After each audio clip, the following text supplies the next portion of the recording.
Assalamualaikum warahmatullahi wabarakatuh. Alhamdulillah wassalatu wassalamu ala Rasulillah wa ala alihi wa ashabihi wa mawalah. Wala haula wala quwwata illa billah. Subhanaka la ilma lana illa ma 'allamtana. Innaka antal alimul hakim. Oke, mari kita melanjutkan perkuliahan metodologi studi Islam dengan tema pendekatan studi Islam. Oke. Pendekatan studi Islam. Nah, pengertian pendekatan yaitu bisa diartikan sebagai yang dipandang atau dihampiri dengan. Dalam hal ini berarti menjadi paradigma. Nah, ada juga yang diartikan sebagai cara menghampiri atau memandang fenomena, baik itu budaya maupun sosial. Nah, dalam hal ini berarti menjadi perspektif atau sudut pandang. Ada juga yang diartikan sebagai disiplin ilmu, sehingga pendekatan menggunakan teori atau teori-teori dari disiplin ilmu yang dijadikan sebagai pendekatan. Nah, terdapat beberapa istilah yang mempunyai arti hampir sama dan menunjukkan tujuan yang sama dengan pendekatan. Apa saja itu? Yakni theoretical framework, conceptual framework, approach, perspektif, point of view, dan paradigma. Nah, semua istilah yang saya sebutkan tadi bisa diartikan atau dapat diartikan juga sebagai cara memandang dan cara menjelaskan sesuatu gejala atau peristiwa. Nah, sederhananya pendekatan ini cara pandang seseorang terhadap yang ditelaah atau dikaji. Dalam hal ini yang dikaji adalah Islam. Nah, seperti yang sudah saya contohkan bahwa pendekatan itu saya contohkan atau saya analogikan ketika memahami harimau. Nah, makna harimau itu tergantung dari cara pandang atau cara melihat seseorang terhadap hewan tadi. Misalkan ada yang mengatakan bahwa harimau itu hewan buas karena yang dilihat atau yang dipandang dari harimau tersebut memangsa atau memburu hewan lain. Ada yang mengatakan harimau itu hewan yang berkaki 4 karena yang dilihat itu jenis atau jumlah kakinya. Ada yang mengatakan bahwa harimau itu hewan karnivora karena yang dilihat atau dipandang bahwa harimau tadi pemakan daging. Ada yang mengatakan hewan bertaring karena yang dilihat dari giginya. Nah, yang benar yang mana? Yang benar semuanya benar, tinggal menggunakan pendekatan yang mana. Nah, untuk mengkaji atau mentelaah Islam misalkan, itu harus menggunakan beberapa pendekatan. Karena kalau hanya menggunakan satu pendekatan, nah saya contohkan misalkan dalam harimau tadi misalkan hanya mengatakan bahwa harimau itu hewan yang berkaki 4. Nah, maka nanti akan makna harimau akan menjadi sempit. Nah, sama, Islam juga seperti itu. Nah, karena Islam itu universal, kafah, menyeluruh, rahmatan lil alamin, maka dalam memahami Islam itu harus menggunakan beberapa pendekatan. Tidak cukup hanya menggunakan satu pendekatan. Karena kalau hanya menggunakan satu pendekatan, bahwa setiap pendekatan itu ada kelebihan dan kekurangannya, maka ketika hanya menggunakan satu pendekatan, maka makna Islam ini akan menjadi sempit. Dengan melalui pendekatan, maka kehadiran agama Islam dapat dipahami oleh manusia, sehingga Islam dapat berfungsi sebagai solusi masalah dan aturan yang menyelamatkan manusia. Nah, ini pendekatan sangat penting dalam studi Islam. Apa saja pendekatan dalam studi Islam? Mari kita pelajari bersama. Nah, yang pertama pendekatan teologis normatif. Pendekatan teologis diartikan upaya memahami agama dengan menggunakan kerangka ilmu ketuhanan yang bertolak dari satu keyakinan bahwa wujud empirik dari suatu keagamaan dianggap sebagai yang paling benar dibandingkan dengan lainnya. Nah, dalam konsep Islam ini bisa dikatakan sebagai ilmu kalam. Karena ilmu kalam itu diartikan ilmu yang membahas mengenai ketuhanan dan keberadaannya. Sesuai arti theos dan logos. Karena theos itu berarti ketuhanan, logos itu ilmu. Bisa juga diartikan sebagai ilmu tauhid. Karena ilmu yang mengesahkan Tuhan, mengesahkan Allah. Terus pendekatan normatif. Pendekatan normatif ini studi Islam yang memandang masalah dari sudut legal formal atau dari segi normatifnya. Segi normatifnya itu artinya apa? Jadi pendekatan normatif lebih melihat studi Islam dari yang tertera dalam teks Al-Quran dan hadis. Karena normatif itu sesuai wahyu ya. Jadi sesuai apa yang tertera dalam teks Al-Quran dan hadis. Pendekatan normatif ini sering digunakan oleh ahli usul fikih, ahli hukum Islam atau ahli fikih, ahli tafsir atau mufassir, ahli hadis.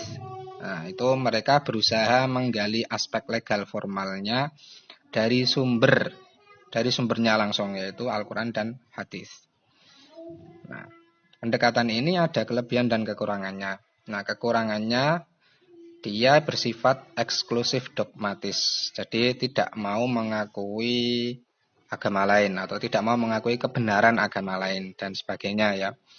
Yang tidak sesuai dengan keyakinannya maka dia tidak menerima. Kelebihannya seseorang akan memiliki sikap militansi dalam beragama. Yaitu apa? Berpegang teguh kepada yang diyakininya. Kalau A ya A.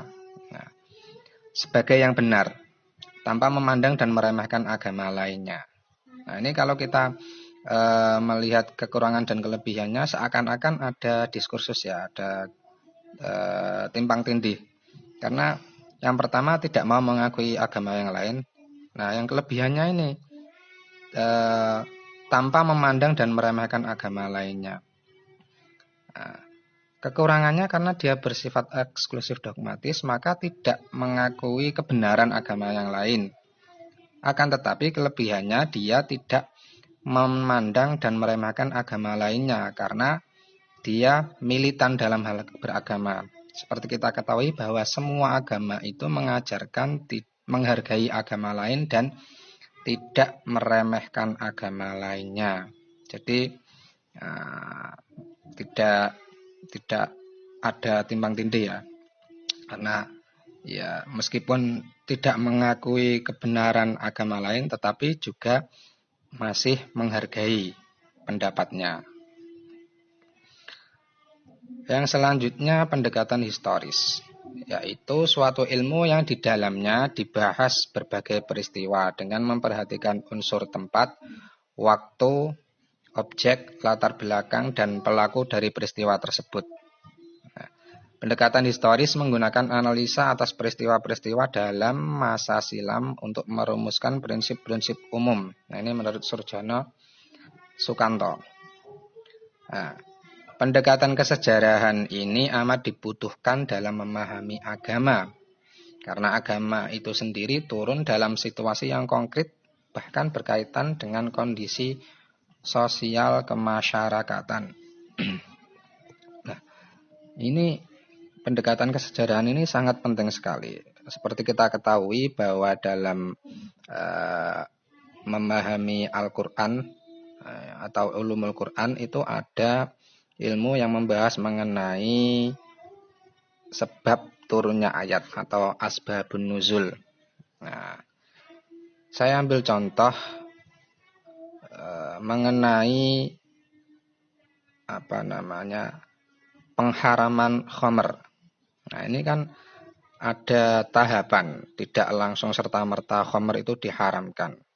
Bahwa salah satu konsep tasyri' Islam atau konsep disyariatkannya Islam itu ada yang namanya konsep tadriji atau berangsur-angsur. Jadi proses pengharaman khamr itu melalui beberapa tahapan. Nah, pertama seperti yang ada di dalam surah An-Nahl.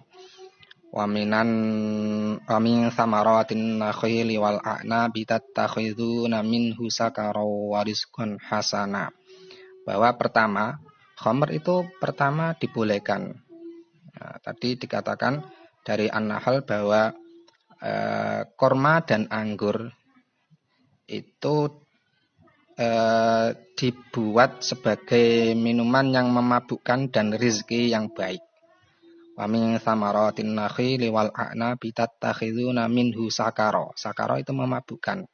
Wa rizqan hasana dan rizki yang baik. Nah, jadi dalam hal ini khamr masih diperbolehkan. Nah, setelah itu turun ayat yang menjelaskan mengenai madorotnya khamr. Nah, atau bahayanya khamr, yaitu pada ayat Al-Baqarah 219. Nah, itu ketika ada sahabat yang menanyakan mengenai khamr dan judi. Yas'alunaka 'anil khamri wal maisir. Qul fihima ismun kabiru wa manafi'u lin-nasi wa ismuhuma akbaru min naf'ihima. Jadi dalam ayat ini menjelaskan bahwa intinya yaitu bahwa madorot dari khamr dan judi itu lebih besar daripada manfaatnya. Nah, maka ayat yang kedua ini menjelaskan untuk menjauhi khamr karena madorotnya lebih besar. Nah, yang ketiga yaitu ayat yang menjelaskan khamr ini masih diperbolehkan dalam satu kondisi dan diharamkan dalam kondisi yang lain, yaitu ketika sholat. Ketika ada salah satu sahabat yang sholat dalam keadaan mabuk dan dalam bacaannya konon itu yang dibaca Al-Kafirun itu bulet ya. Wala antum abiduna ma abud itu kebolak-balik karena pengaruh dari khamr atau arak tadi ya. Maka turunlah ayat yang menjelaskan diharamkannya khamr dalam keadaan sholat. Ya ayyuhalladzina amanu la taqrabus sholata wa antum sukara hatta ta'lamu ma taqulun.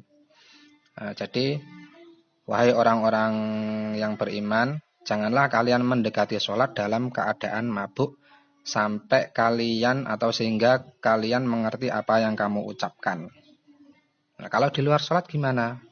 Nah, dalam hal ini di luar sholat masih diperbolehkan. Nah, karena tadi ya tahapan pengharaman khamr ya. Nah, yang terakhir ini final ya. Jadi tahapan yang keempat ini diharamkannya khamr secara tegas. Ini ada dalam Al-Maidah. Ya ayyuhalladzina amanu innamal khamru wal maisiru wal ansabu wal azlamu rijsum min amali syaiton. Nah, jadi di sini ditegaskan yang intinya bahwa khamr itu termasuk perbuatan syaitan, rijsum min amali syaiton. Jadi tegas di sini bahwa khamr final itu diharamkan. Nah, ini kalau kita tidak menggunakan pendekatan kesejarahan, pendekatan historis, maka kita tidak akan mengetahui atau kesulitan dalam memahami agama. Oh, tiba-tiba khamr kok diharamkan. Nah, itu ada namanya asbabun nuzul kalau ulumul Quran atau studi Al-Quran. Kalau dalam hadis namanya asbabul wurud. Sama. Sebab-sebab datangnya hadis. Kalau asbabun nuzul sebab-sebab diturunkannya ayat. Nah, ini menarik ini. Menurut Kuntawijaya, kandungan Al-Quran ini berisi ada yang berisi konsep-konsep, ada yang berisi kisah-kisah sejarah dan perumpamaan. Karena berisi tentang kisah-kisah, maka kita menggunakan pendekatan historis. Pendekatan yang selanjutnya yaitu pendekatan sosiologis. Yaitu apa? Pendekatan dalam memahami Islam dari kerangka ilmu sosial atau yang berkaitan dengan aspek hubungan sosial manusia antara yang satu dengan yang lain atau antara kelompok yang satu dengan yang lain. Nah, hukum Islam tidak terpengaruh oleh ruang dan waktu. Hanya interpretasi dan pengalaman umat Islam yang berubah sesuai dengan perubahan kondisi sosial dan lingkungan serta kemajuan zaman. Hukum Islam menerima interpretasi sejauh tidak bertentangan dengan maksud dan tujuan syarak. Secara sosiologis diakui bahwa masyarakat mengalami perubahan dan pergeseran. Contoh apa penerapan pendekatan sosiologis itu apa? Di antaranya misalnya bagaimana implementasi syariah dalam masyarakat Islam. Nah ini saya contohkan kita tidak hanya cukup menggunakan satu pendekatan, tapi ada pendekatan yang lain yang harus disertakan. Misalkan dulu pernah viral bahwa ada seorang tetangga yang menutup akses keluar masuk tetangganya. Jadi misalkan si A ya, itu mempunyai tetangga B yang rumahnya di pinggir jalan, dan si B ini menembok jalan yang digunakan oleh si A. Jadi si A kalau mau keluar itu tidak bisa karena dihadangi oleh tembok. Dia berdalih, si B itu berdalih bahwa ini milikku, saya bangun tembok ya tidak apa-apa karena milikku pribadi. Kalau secara hukum si A ini kalah. Nah, kalau hanya menggunakan pendekatan teologis normatif, si B ini tidak salah karena dia membangun tembok di tanahnya sendiri. Nah, kalau hanya menggunakan pendekatan seperti itu, maka ya Islam ini akan diartikan sempit ya. Tapi kalau menggunakan pendekatan yang lain, misalkan pendekatan sosiologis, harusnya si B ini mempunyai jiwa yang besar. Dia harus mengakui bahwa hidup bersama tetangga itu harus mengedepankan aspek sosial ya, harus ada tepo seliro lah istilahnya kalau dalam bahasa Jawa. Nah, di sini harus ada integrasi atau perpaduan antara pendekatan teologis normatif dengan pendekatan sosiologis. Harus tahu. Kalau hanya menggunakan teologis normatif, nah itu ya kaku nanti. Wah ini tanahku sendiri saya bangun, ya tidak apa-apa. Secara hukum fikih kan boleh. Tapi kalau menggunakan pendekatan sosiologis, nah ini akhirnya akan menjadi solusi yang terbaik. Karena punya tetangga ya harus dihargai, dihormati. Nah, untuk pendekatan selanjutnya yaitu pendekatan antropologis. Pendekatan antropologi dapat diartikan sebagai suatu sudut pandang atau cara melihat dan memperlakukan sesuatu gejala yang menjadi perhatian terkait bentuk fisik dan kebudayaan sebagai hasil dari cipta, karsa, dan rasa manusia. Nah, antropologi ini kan ilmu yang mempelajari mengenai manusia. Nah, manusia dengan menggunakan unsur kebudayaannya yang dibahas. Nah, jadi Islam adalah agama samawi misalkan. Islam adalah agama samawi yang diturunkan kepada Nabi Muhammad SAW melalui malaikat Jibril. Nah, supaya Islam dapat diterima dan ajarannya mudah dipahami serta dilaksanakan oleh umat manusia, maka di dalam penyampaiannya harus menggunakan pendekatan atau metodologi yang pas dan sesuai. Dan karena agama itu sangat erat hubungannya dengan manusia, maka pendekatan antropologi sangat penting untuk diterapkan di dalam studi manusia. Kita harus mengetahui budaya-budaya apa saja yang dilestarikan di masyarakat setempat. Maka kalau kita ambil contoh Wali Songo ini ya menggunakan pendekatan antropologis. Para Wali Songo mempelajari budaya-budaya yang ada di masyarakat setempat. Nah, makanya Islam ini mudah diterima. Misalkan seperti kebudayaan gamelan atau wayang itu mudah diterima oleh masyarakat setempat karena memang masyarakat Jawa ini kental sekali dengan budaya. Ketika ada budaya yang mudah diterima, maka Islam ini lebih mudah untuk diterima pula. Nah, ini pendekatan antropologi sangat penting dari sisi dakwahnya ya. Baik dari masa Nabi hingga masa Wali Songo pun menggunakan pendekatan antropologis. Untuk pendekatan selanjutnya yaitu pendekatan filosofis. Nah, kita filosofis atau filsafat ya.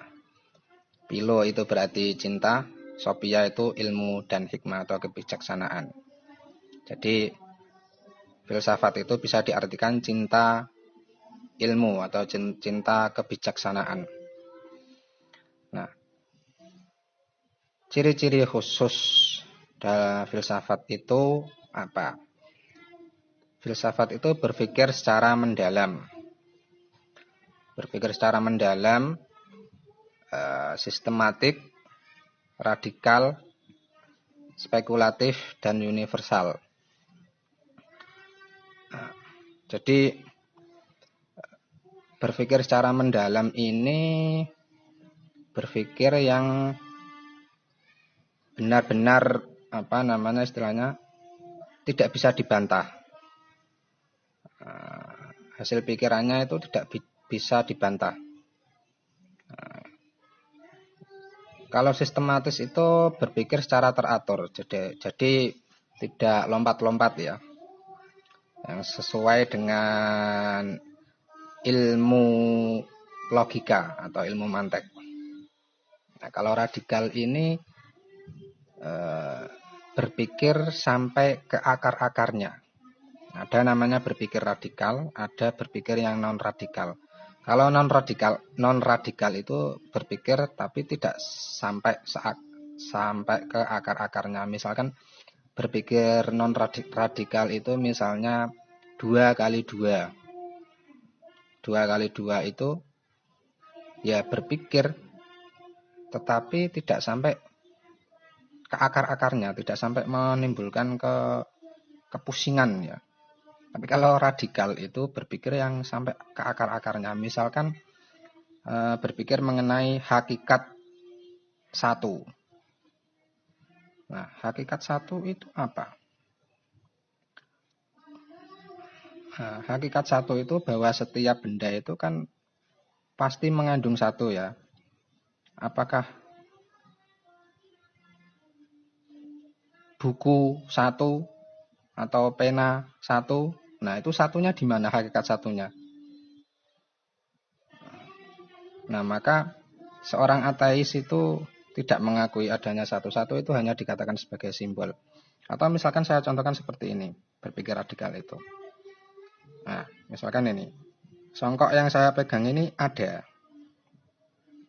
Nah, keberadaannya mana? Adanya mana adanya?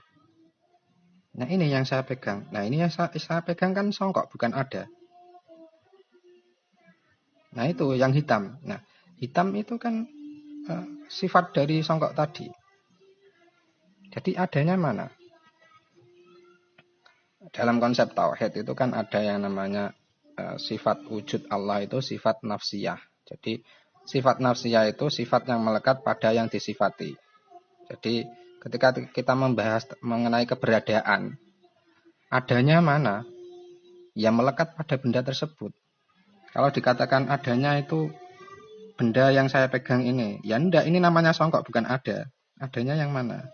Ya memang sifat ada itu melekat pada sesuatu yang disifati. Nah, terus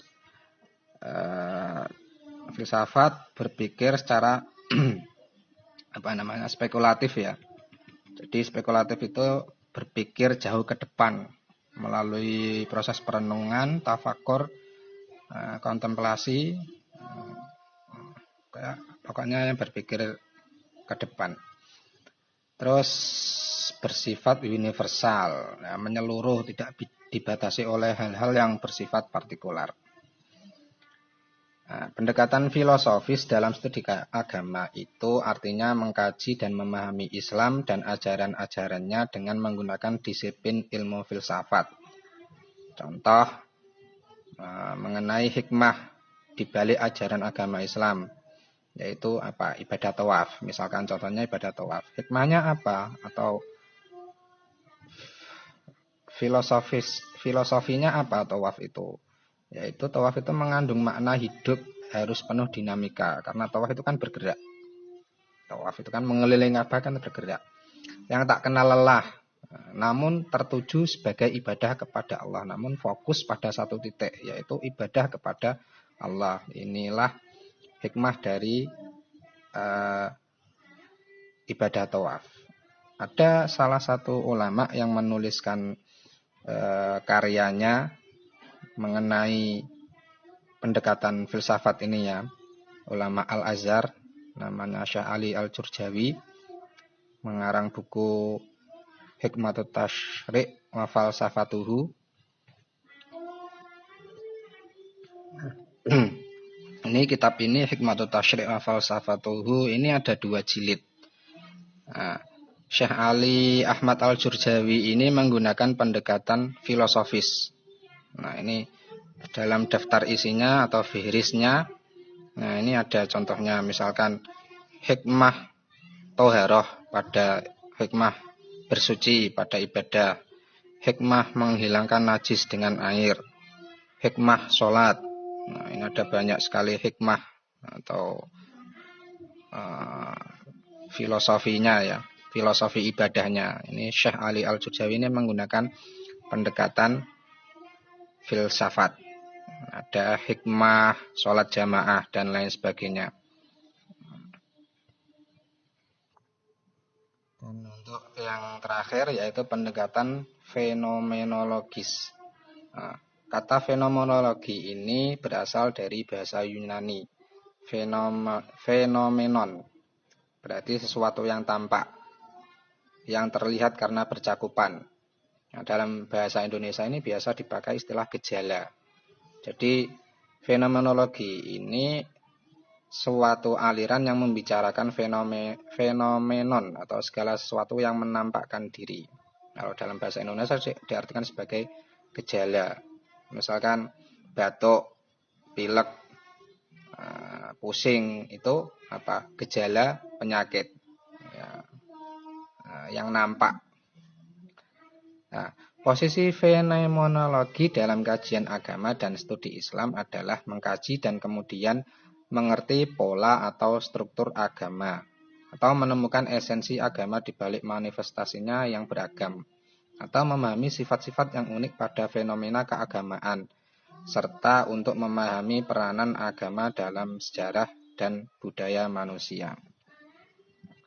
Nah, salah satu contoh penerapan pendekatan fenomenologis dalam studi Islam dapat dilihat pada Henry Corbin. Ini seorang orientalis ya, seorang sarjana Prancis yang menekuni studi filsafat mengenai tradisi Iran dan Islam Syiah. Dalam konteks ini, fenomenologi dapat dipahami sebagai yang menyingkap atau mengungkap untuk melihat sesuatu yang tersembunyi. Jadi fenomena yang ada dalam tradisi Iran dan Islam Syiah ini oleh Henry Corbin ditelaah ya. Jadi menggunakan pendekatan fenomenologis. Atau contoh misalkan mengenai fenomena yang terjadi di masyarakat Indonesia, ada namanya misalkan membahas mengenai agama Wetu Telu Watu telu itu atau agama Sasak. Agama Watu telu itu agama, ya dia mengaku sebagai Islam, tetapi dia dalam hal ibadahnya, dalam sholatnya itu cuma 3 waktu. Makanya dikatakan Islam Watu telu. Nah, ini misalkan menggunakan pendekatan fenomenologis untuk menyingkap sesuatu yang tersembunyi dalam fenomena Islam Watu telu. Nah, ini contoh dari pendekatan fenomenologis. Nah, demikian yang dapat saya sampaikan. Semoga bermanfaat. Wassalamualaikum warahmatullahi wabarakatuh.